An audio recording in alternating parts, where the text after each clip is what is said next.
Hey everybody.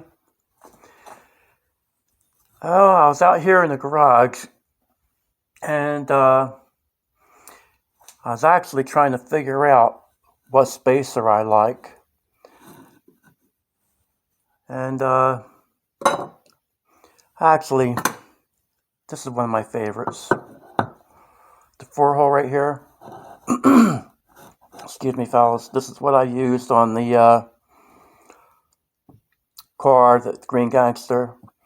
And believe it or not, guys, that was on there on a dual plane intake, and that's what we used. Well, actually, this is what we used because I modified it. This is stock, and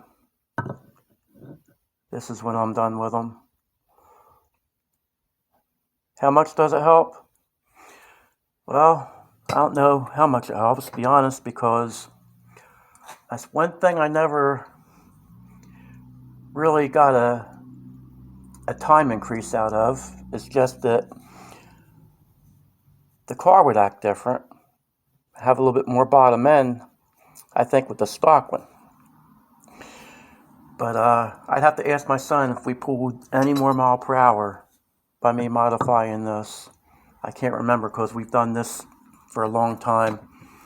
And I did think at one time it picked up with the modified spacer because I know we kept that one and everything.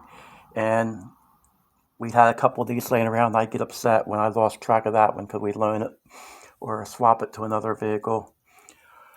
But different types of spacer, guys, and they don't cost much to experiment with. That's one thing about a spacer. You can double them up. You can try doubling them up with a 4-hole or open like this. Or I like these here, guys, because I think I showed before. These come out. This comes out. And this is a cheap spacer. This thing's anywhere from like $25 to $30. And also comes with another insert to take up the extra room because, as you can see, it's way too big in here if you look at it. So it has a insert that will make up that clearance, that the overhang here, because you don't really want the air coming in and hitting the plenum on the intake or another spacer that you might have doubled up. So that brings me to this. My question is, are all spacers created equal? Well, I know some are better than others, but one thing I will say, I don't think the expensive spacers are any better than these cheap ones, because we put a knockoff high dollar spacer on. I don't want to name the company, but it's a tapered spacer, 4-hole, with the half of it cut out, machined in, and then it has the 4 holes and it's tapered in. Well, similar to what I did here. And they cost triple of what this costs. But getting back to my question, are they created equal?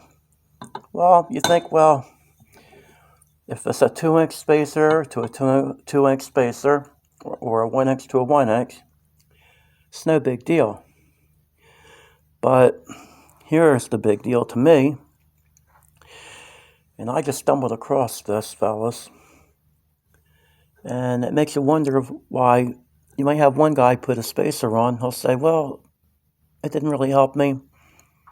And another guy will say it did help me. So I hope it shows up, fellas. I'm going to do it this way. I'm sorry about the mess here. I'm trying to do the best I can.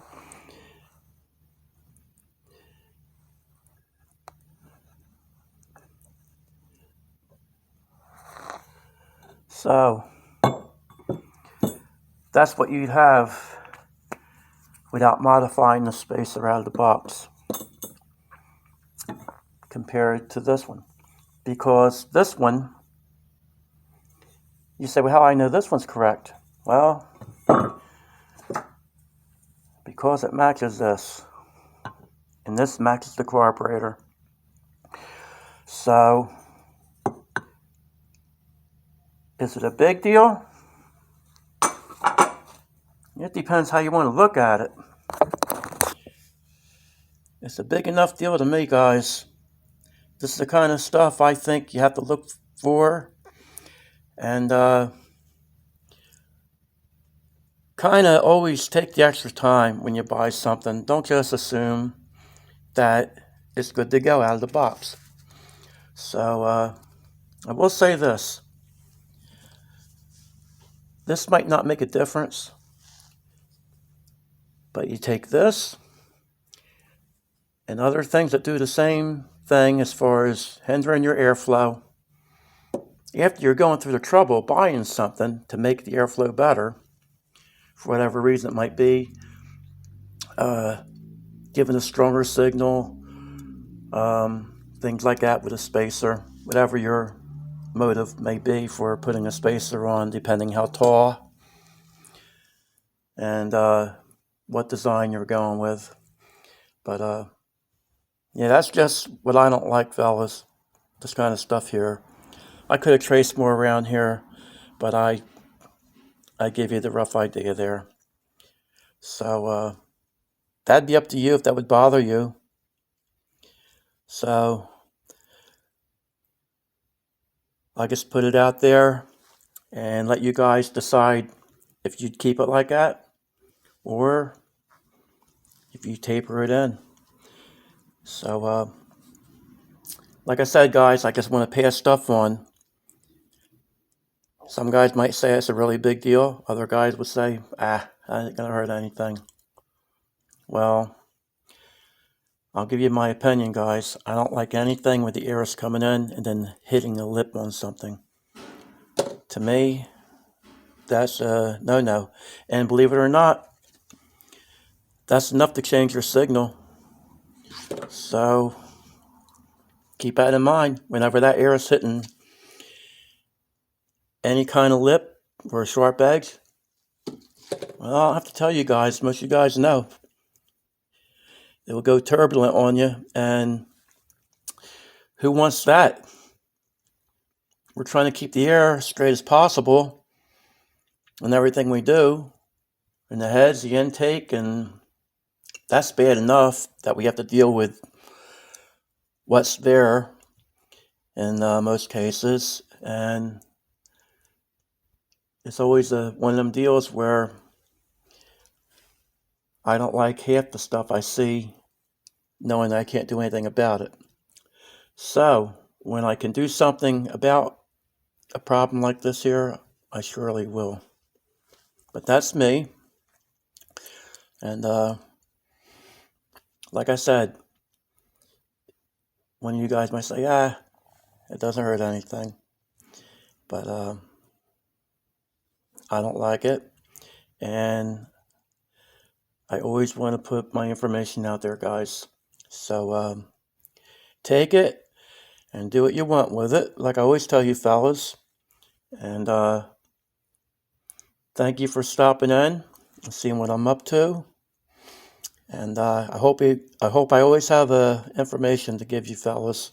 When I come across stuff like this here, I want to share it with you. Have a good night, everybody.